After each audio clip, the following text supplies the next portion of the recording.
A time came when Earth's atmosphere became too toxic for humanity to survive without the aid of special medications and masks. A corporation called Etha held a monopoly on a drug called AI Remedy, which they claimed protected against the toxins. Ella was the face of the advertising campaign promising salvation to everyone, though she herself did not truly believe in the miracle. Yet, there were people conducting independent research alongside Ethera, trying to find alternative ways to survive. One day, a chemist named Solomon learned that a banned substance was being circulated in clubs, something that closely resembled his new development. He decided to conduct a field test by swapping it with his own formula. Meanwhile, Ella prepared for another appearance and remembered her mother, who had taken her own life because she could no longer breathe. Ella disliked being constantly compared to her mother.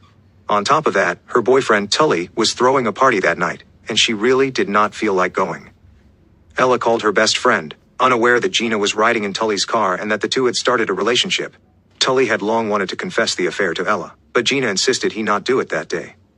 On the anniversary of Ella's mother's death, Gina and Tully entered the dealer's house to pick up the substances he sold at the club. Ella rode the subway home and tried to call her friend again. Gina finally picked up, and Ella said once more that she would not be coming to the party. Meanwhile, Tully waited for the dealer and watched a TV broadcast featuring Eric O'Connors, the son of Ether's president and the lead scientist overseeing the drug's development. Eric stated that the company could fully meet demand and help anyone in need. However, during the live show, a caller named Lazarus interrupted, accusing Eric of lying and claiming that the drug was only sold to the chosen few. The dealer stepped away and asked Tully to wait, but Tully noticed an open door to the lab where Solomon worked.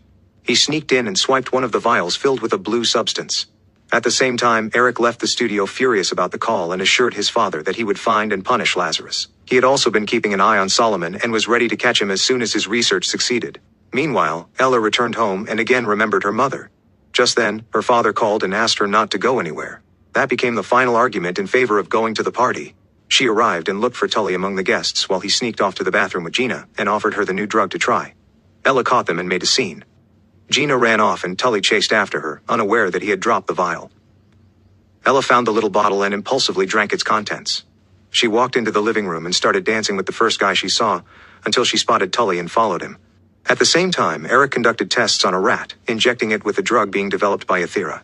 Ella began to feel unwell and headed to the bathroom, leaning over the toilet. The guy who had shown interest in her tried to help, but she drove him away and lost consciousness. Meanwhile, at Eric's lab, his assistant Angela reported that the caller from the TV show had been traced to another country. Ella regained consciousness and climbed into the bathtub, confused by what was happening to her body. Eric received a call from his son, Max, who lived with his mother, saying he wanted to visit. At the same time, the dealers whom Tully had stolen from arrived at his house, but they turned out to be members of the resistance. Upon seeing them, Tully bolted for the bathroom, but they caught up to him.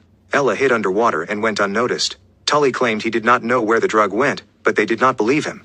Solomon ordered them to retrieve it at all costs. After they left, Ella emerged from the water and admitted to Tully that she had taken and drank the drug. He ran after Solomon's people, locking Ella in the bathroom. However, when they returned, the girl was nowhere to be found. Tully snatched a gun from one of the men. The man tried to take it back. A shot was fired and Tully was wounded.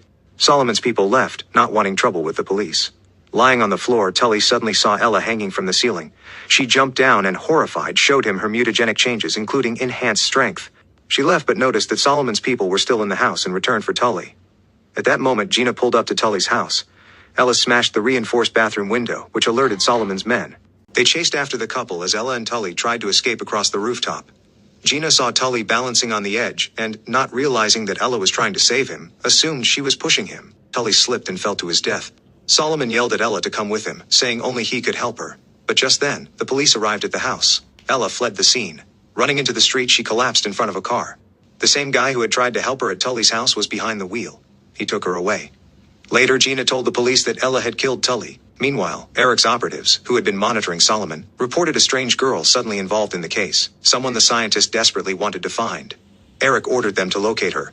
The guy brought Ella home and kissed her, but she regained consciousness and pushed him away, horrified to see a spike growing out of her elbow. The guy ran off, and she rushed to the bathroom where she saw her body changing, growths and cutaneous spurs forming on her skin. Terrified, she put on loose clothes and a mask, then headed to the hospital. When she showed a nurse the changes, the nurse ordered her into quarantine and called for security.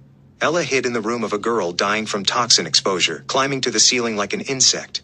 When the girl confessed that she did not have enough medicine, Ella gave her the last of her own supplies stored inside a medallion.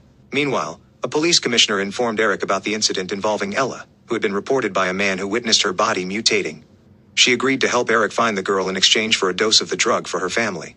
He accepted. Ella arrived at Gina's place. Gina believed she killed Tully, but Ella proved her innocence. While hiding in Gina's apartment, she soon realized that her spine and even her fingernails were beginning to transform. Suddenly, she started devouring all the raw meat in Gina's fridge. Gina confessed where Tully had gotten the drug. Ella showed her the growths on her body. The two girls argued but were interrupted by a call from Solomon. He proposed a meeting at a specified location, claiming he could help her. Meanwhile, hitmen arrived in Luxembourg, where the mysterious Lazarus had made his call to Eric, but he was already gone. Instead, Eric received a message warning him not to play God. Back at Gina's, Ella continued eating meat and suddenly said she did not want to see Gina anymore. Gina returned the headset Ella once gave her as a gift. Eric called his father, but the elder O'Connors only wanted updates on results. Ella was captured by Solomon's people. Gina watched from a nearby car alongside Eric's operatives. They all witnessed Solomon bringing Ella to his lab where she was strapped to a chair. But she easily tore through the restraints using the spikes growing from her arms and grabbed a knife. Solomon explained that she was craving meat because her metabolism had accelerated. Suddenly, police, alerted by Gina, stormed in and arrested both Ella and Solomon. Ella was immediately charged with Tully's murder. The commissioner reported everything to Eric. Sitting in a holding cell, Ella discovered that one of her ears had died off and something strange was growing in its place. She accused Solomon of turning her into a monster. But he explained that within a few years humanity would be extinct, and beings like her, mutants with enhanced abilities, would take their place. Eric arrived and took both Solomon and Ella after Ella showed him her mutations. He promised to cure her and punish Solomon. Eric transported them to Athera's research facility, promising Ella that he would call her father in London. Instead, she was subjected to a series of tests that revealed her DNA included a branch of non-human genome. Eric tortured Solomon for information about the successful formula, but Solomon resisted and refused to reveal anything. Eric accused him of stealing reagents worth a fortune, but this did not faze the scientist. Solomon believed his discovery was a great breakthrough, and refused to give it to corporate profiteers who decided who got to live and who did not. He questioned what made the grandchildren of the rich more deserving than those of ordinary people. Eric ordered the formula to be extracted at any cost. Meanwhile, Ella regained consciousness. Eric told her the cause of her mutation and falsely promised to help reverse her condition if he could replicate Solomon's formula. Ella signed all the documents. However, when Ella regained consciousness, her heightened hearing allowed her to pick up a conversation happening behind the glass barrier. Eric was confessing to his father that she likely would not survive the extraction of the reagent from her genome. He admitted he never even considered calling her father, who, being a diplomat, could cause them serious problems. Ella screamed, revealing she had heard everything. Eric ordered her to be sedated with gas. His father gave him 2 days to solve the issue. That evening, Solomon's friends arrived at the facility disguised as a courier service. Meanwhile, 2 orderlies entered Ella's room. Believing her to be asleep, they prepared to inject her with sedatives to take her to surgery. But Ella had long since awakened and broken free from her restraints. She attacked the men, demanded to know where Solomon was being held, and escaped the containment unit. An emergency alert went out, and a manhunt for Ella began. At the same time, Eric picked up his son Max at the airport and brought him to the facility, only to learn that Ella had escaped. Ella found the block where Solomon was held, killed the guard and unlocked his cell. Solomon confessed that his goal was to create a permanent antidote to distribute to all people on Earth, while Athera only intended to save the chosen few. Meanwhile, Eric asked Angela to keep an eye on Max, while he personally oversaw the manhunt for Ella and Solomon. The 2 fugitives slipped into an industrial tunnel just as their friends infiltrated the facility and, as a distraction, reported a bomb threat. Eric ordered the building to be flooded with gas to flush them out. Angela demanded the evacuation of all personnel and Eric was forced to agree. He rushed to his office in search of Max. Meanwhile, Solomon and Ella made their way into Eric's lab. The scientist examined the formula and realized that Eric was pursuing the same path, trying to merge human DNA with that of a dragonfly, the only creature immune to all toxins. He could have tested the drug on animals, but people were dying and the cure was urgently needed. Solomon said Ella was beautiful, despite all her mutations. His ally Lazarus was ready to help everyone, but not everyone had access. At that moment, the first explosion rocked the building. Eric and Angela rushed to his office, but Max was gone. Eric armed himself and set out to find his son. Ella and Solomon met up with their allies, but gas started filling the building. The group fled to the garage. However, Ella's hypersensitive hearing detected Eric's footsteps. They hid in a restroom where Ella found a terrified Max. She promised to protect him, and the boy mistook her for a fairy. The team was forced to take Max with them, but they were intercepted by Eric. Solomon and one of his friends made it to the elevator while Ella threatened to kill Max with the spike protruding from her arm. Eric fired anyway, risking his son's life.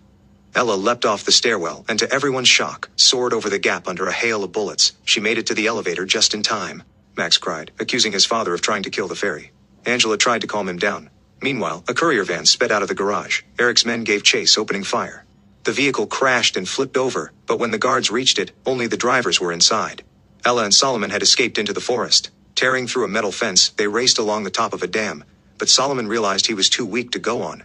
He confessed that he had taken the drug as well, but in a much smaller dose. He urged Ella to find Lazarus and give him the final ingredient needed for the antidote. They said goodbye, and Ella leapt off the dam. Eric caught Solomon again, assuring him that he would create another Ella. That same day, Gina found a headset left in an envelope on her doorstep, the one Ella had returned to her. Solomon's friends found a way to tell the world the truth about what was happening, and about Ether's motto, mutate or die.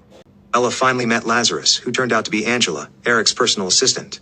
Angela offered Ella a partnership to provide the world with the choice of adaptive mutation as a means of survival. What did you think? Did the ending surprise you, or were you expecting it all along? Let us know in the comments below. If you enjoyed this recap, don't forget to like, subscribe, and hit the notification bell so you never miss our next movie breakdown. Want more? Check out our recap of similar movie right here. Thanks for watching, and we'll see you in the next one.